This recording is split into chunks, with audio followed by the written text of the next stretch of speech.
often do we talk about women and heart health? How much of the research that's done on heart health is focused around women? What impact does a mobile phone have on your heart? Essentially, that phone that you carelessly keep in the left pocket of your shirt. What about the silent signs of a heart attack? Why are just suddenly so many young men and women succumbing to heart failure? This week, Health360 is putting the focus on your heart. I'm Sneha Mordani.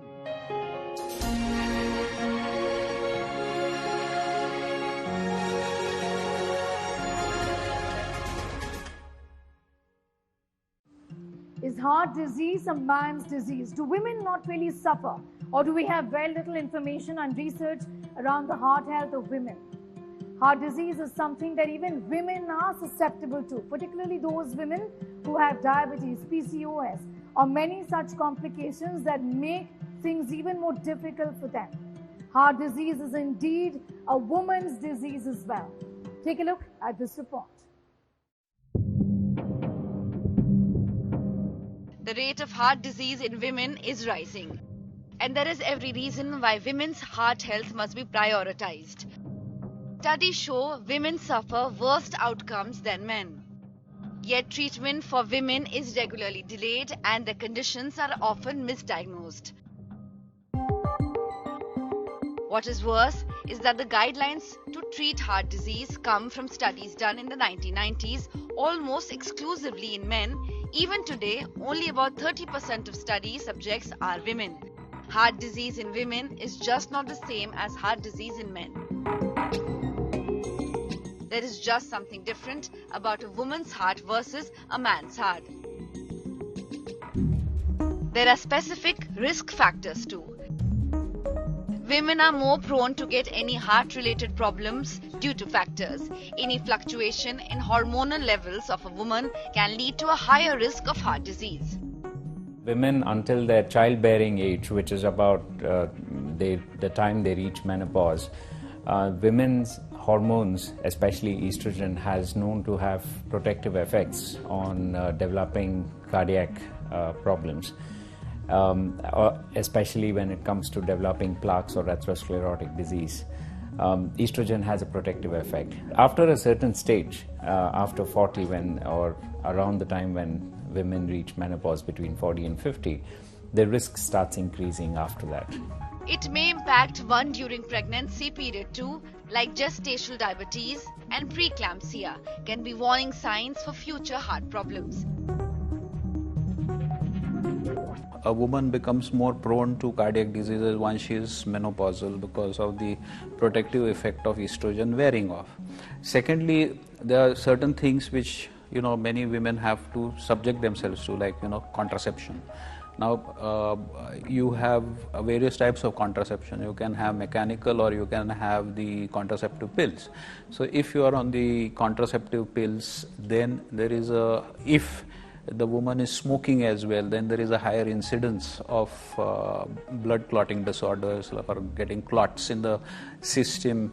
So this can affect the woman because she is on certain medications. There are many conditions which are restricted to pregnancy and hence they are restricted to women as far as heart disease is concerned.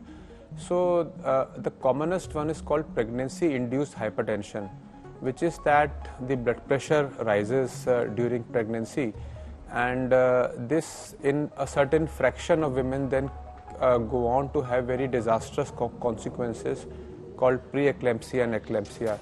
A very uncommon but very serious complication which happens in certain women is that during their last phases of pregnancy or immediately after the delivery, their heart muscle suddenly becomes very weak, and this is called postpartum cardiomyopathy. And again, this is a very, very serious condition, often very underdiagnosed in the Indian context.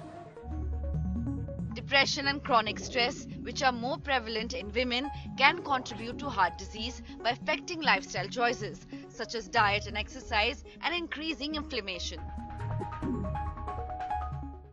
This stress can be extreme physical stress. Sometimes you would see people collapsing in gym and that's because people who are not used to extreme physical stress, if they put undue stress on their body, all of a sudden this can happen. Or if somebody has intense mental stress, that can also precipitate this kind of a heart blockage. And this mental stress, there are several factors to it, but feeling a lot of depression and feeling of unexpressed hostility, which is very common in Indian urban areas now, because people feel very frustrated with so many things. So that unexpressed hostility again has been linked to this development of heart attacks. Recognizing the cause is crucial to the heart health, especially when the least known fact is heart cases in women are largely unreported. The incidence of cardiac ailments is similar in both men and women. It may be because just of the socio-economic structure of a society that men seek medical advice first and women don't come to the hospitals. Many times in villages, it's the men often endure their ailments and they do not report to the doctors or they do not seek advice. So it's very difficult to tell what is the incidence in the rural areas, but yes, in the urban areas, this is what it is. Obviously, things like palpitation and things where, you're getting swelling on the feet, you should immediately come to the doctor and seek advice and see whether you are suffering from any cardiac ailment.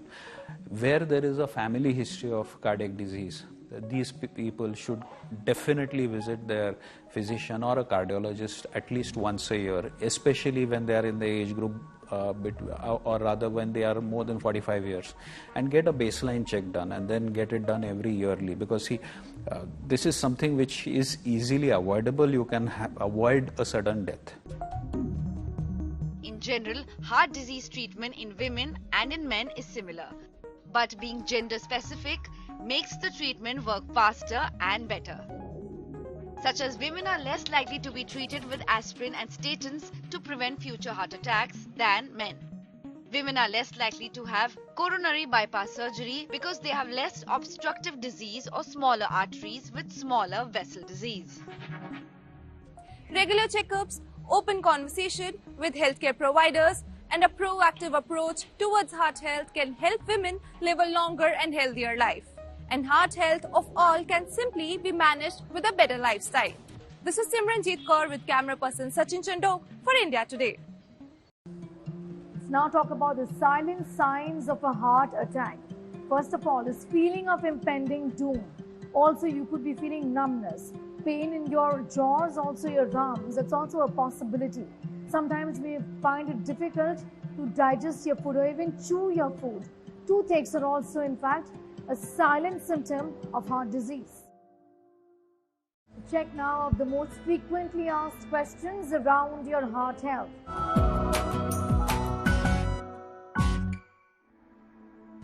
First of all, how does stress have an impact on your heart?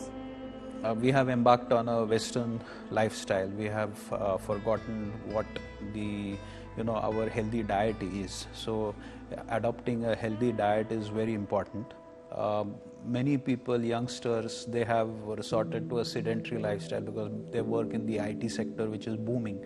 So, giving yourself time is very important. Indulging in some physical activity is very important. At least giving 30 to 40 minutes for yourself and indulging in a good cardiovascular exercise is of utmost importance. How important is the role of sleep in ensuring good heart health? Sleep reduces your cortisol levels. It also gives your body enough time to recover. It is like charging your mobile phone at the end of the day. If you're spending that many hours you're giving the phone to recharge, you need to give yourself also enough time to recharge. As every cell in your body functions in its own way and needs some form of rest to replenish, the energy stores need to be replenished, and also your hormonal levels remain more balanced if you have adequate sleep. And all of this, directly or indirectly, affects your heart health. What role do genetics then play in heart disease? South Asian population especially is more prone to heart diseases because of genetics we inherit from our forefathers and ancestors. In our conditions, changing lifestyle contributes to the genetic factors. We cannot do away with genetic factors, and those are one of the most important causative factors as well.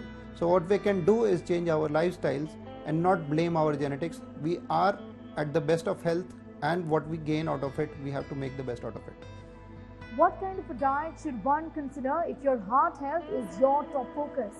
When we say a heart healthy diet, basically it means eating more of good foods and avoiding completely, or at least as much as possible, the bad foods. So what are the good foods for the heart?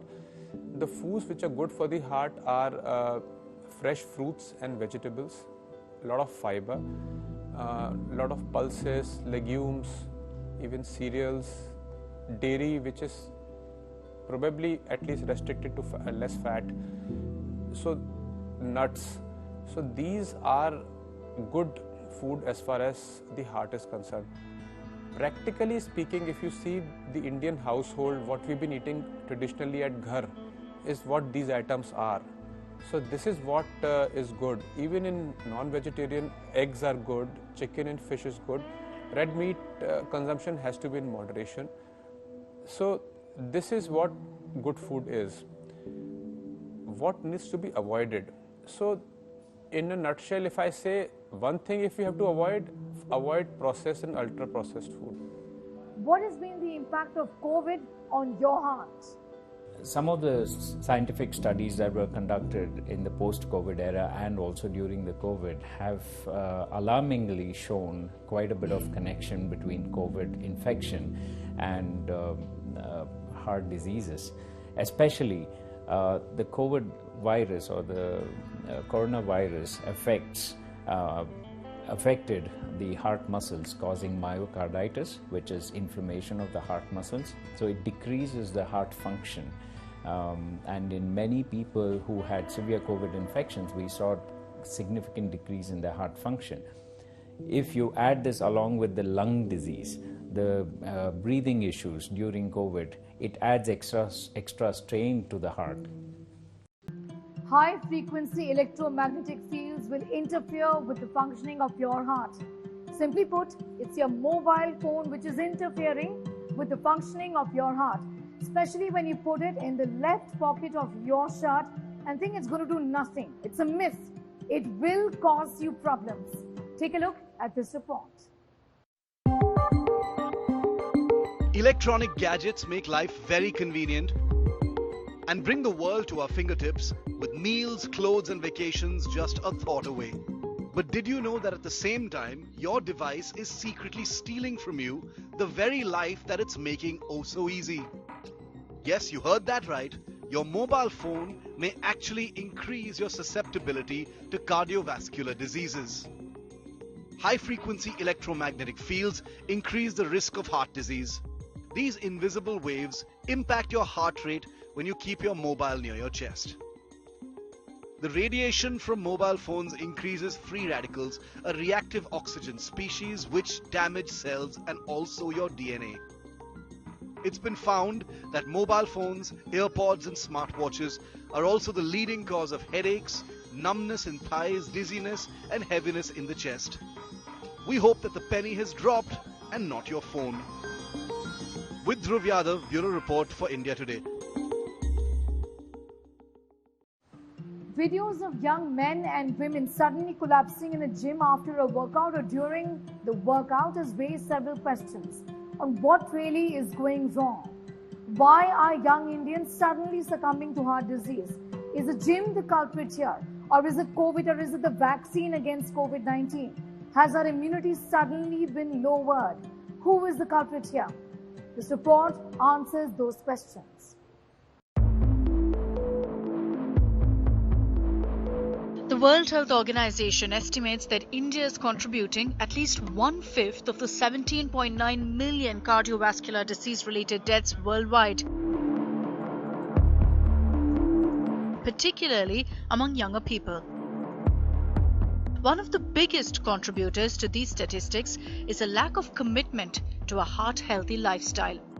Your lifestyle is not only your best defense against heart disease and stroke, it's also your responsibility. Cardiovascular diseases, which are the leading cause of death across the globe. Out of all the deaths caused due to heart-related complications, 85% are due to heart attacks and strokes. Most of the time, it's caused due to poor lifestyle and unhealthy dietary choices.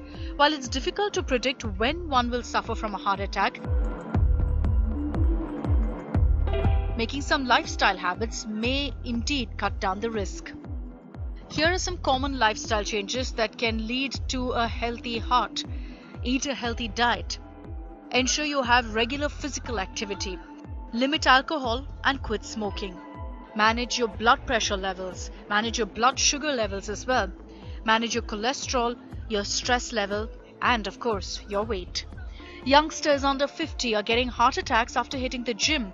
Health experts reveal important tips that one should follow before hitting the gym and share why patients with diabetes, high blood pressure, smoking history, a family history of heart disease should be cautious while working out. If one is planning to undertake any exercise routine, then make sure you speak to your doctor before doing so. Don't forget to get your cardiac screening done to know more about your heart health. Opt for activities such as brisk walking, jogging, cycling, swimming and yoga for 150 minutes at least 5 days a week. It's better to exercise for 45 minutes every day instead of doing it for 2 to 3 hours at a stretch. Do not exercise if you have body pain or feel breathless or weak.